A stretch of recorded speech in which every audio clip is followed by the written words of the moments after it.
492040.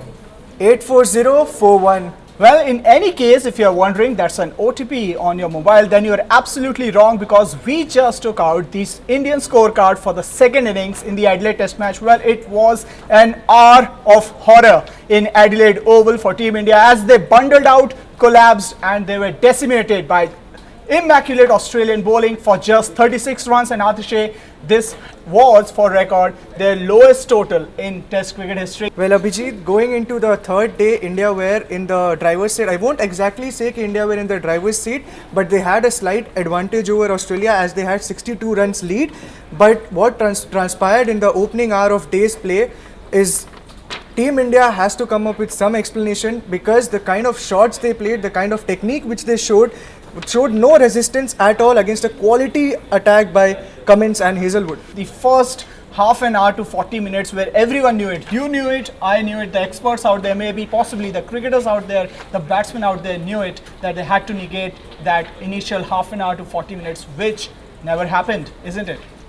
Well, that's why you need to give credit to someone like Pat Cummins, who was first to remove the night watchman Jasprit Bumrah, but then he removed Cheteshwar Pujara, the only batsman who has a sound defense, which is a very important word considering India collapse of 36, because none of the Indian batsmen had the technique to counter their outside the off-stump channel.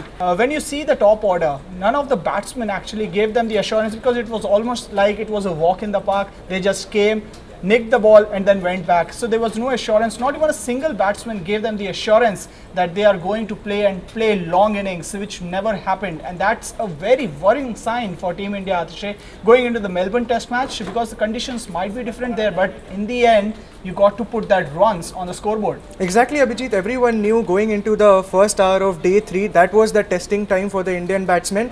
But the way they faltered against Pat Cummins and Josh Hazelwood is unfathomable at all. So what do you reckon? It was more of a excellent bowling from Australia, or was it just about poor batting technique from Indian batsmen? I think you have to give the credit to the way Pat Cummins and Josh Hazelwood bowled. But I will also say going into the third day with 62 runs in the kitty, Indian batsmen could have taken the game a little forward, implied a little more dominance on the wicket, taken the attack to the Australian bowlers, but that never happened.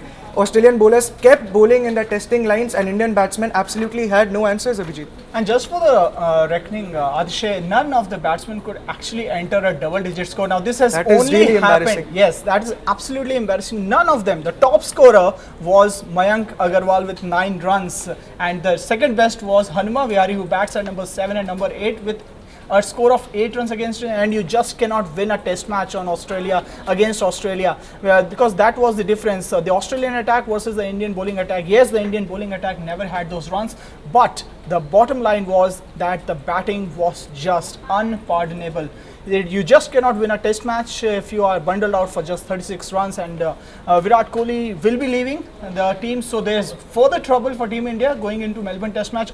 Ajinkya Rahane will come into the side, he will captain the team. So what do you reckon with Virat Kohli going out and the mental pressure of getting bundled out on 36 runs, that will weigh on the on the Indian batting lineup? Especially, Abhijit, the kind of performance it came in the first test of the series. So now Indian players have to show that character, has to show that mental strength to come back strong. But it is not going to be easy, because now even Australia knows, in the absence of Virat Kohli, the Indian batting lineup is even more fragile. Even Rohit Sharma is expected to come for the third test match, so there will be no experience in the middle order. Prithvi Shaw is almost done. Shubman Gill will be the next coming in, but you never know what is going. But India has given the initiative to Australia, and there is no question about it. Have you ever seen a better spell of fast bowling than what Josh Hazelwood produced today? After 2 overs, he had 2 maidens and 2 wickets. So that in turn, he had figures of 5 wickets for 3 runs at one stage. That is just brilliant. And also in the process, there were quite a few records which we will present to our viewers in the stat attack. So start off with Josh Hazelwood. Now he has gone past 200 test match wickets. Remember, he made his debut against India in 2013 series. So it's like 7 years down the line. He has played 51 test matches, 200 wickets. That's a very good achievement, given that he doesn't play IPL that much. He's not a regular in the T20 squad. He has the time to focus on test match cricket. So 200 wickets. Congratulations to Josh Hazelwood.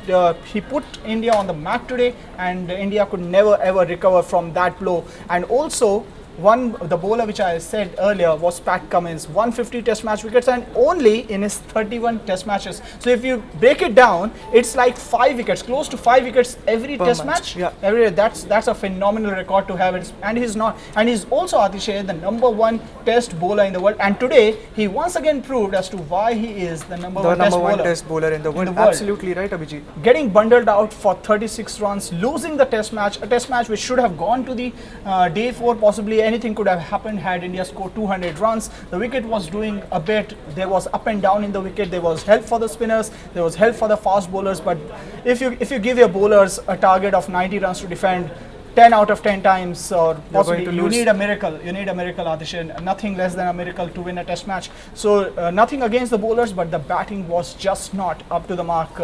So clearly this loss will hurt Team India going into the second test match, but they have very less time to recover, because it's the Boxing Day, December 26th, when the second test match between India and Australia kicks off. India is already 1-0 down in the series, and the most important factor, the Virat factor, won't be there for Team India in Melbourne. How did you like this video? In case you did, then drop in your comments and feedback in the section given below. In the meantime, do not forget to subscribe to TV9 News across all social media platforms.